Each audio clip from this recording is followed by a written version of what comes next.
robbed the toy box to make my set today. Since it's make-believe all the time nowadays. Here's something else that is make-believe, brothers and sisters. That I have a poem that I wrote. I'm gonna put it up here again. Try to read it to you. It's right up there or beyond the fake space and fake news. It's even beyond that. And it's concerned religion. How that Jesus supposedly died for everyone in the world, you know, and it's all up to us to make a decision. It's all up to dead people to make decisions. But I'm trying to tell you, brothers and sisters, it is finished. And this is the great deception, right up there above even the globe Earth lie and the supposedly, you know, people camping out in space and all the fake news we have and this rigged reality we live in to this day. Anyway, I put my little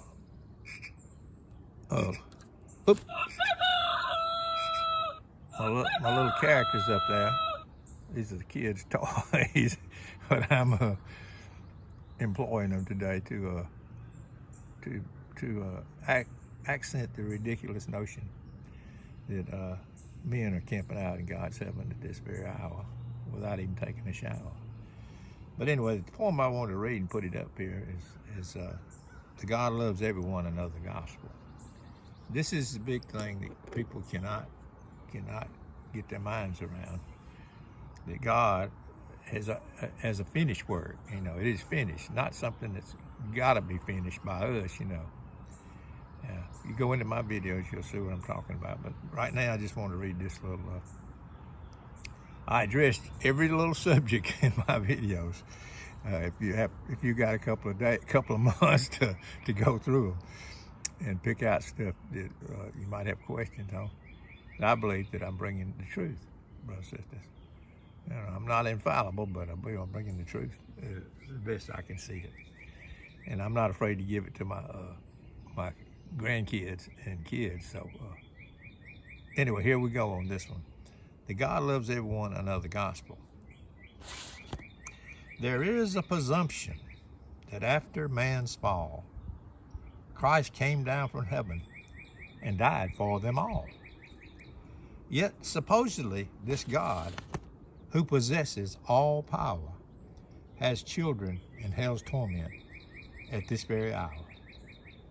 And this way of thinking is passing for love from the one who rules and reigns from above. Could there be some flaw in God's divine plan? For it seems that his will is being thwarted by man's. Unless, of course, their story's not straight. And actually, there are those that our dear Lord does hate. I've pondered the matter, and it's a giant leap to say that a goat can make themselves sheep. Not any should perish, some say he desires, but I'll not let my kids fall into a fire.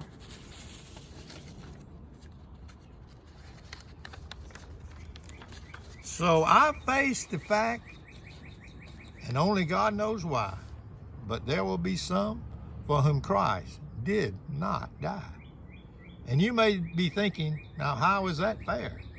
But I've learned from experience, it's not wise to go there. For God is a potter, and we are his clay. And as the old hymn goes, Lord, have thine own way. I have much peace now, while life's race I run. For of all those he loves, he will not lose one. Well, there's the big elephant in the room, brothers and sisters. The God loves everyone, another gospel. And you're not going to be very popular if you say it, because we believe we ought to love everyone. Love your neighbor as yourself. But God is God, And he has decided to love a great multitude, but not everybody. That's the big elephant in the room that nobody wants to face.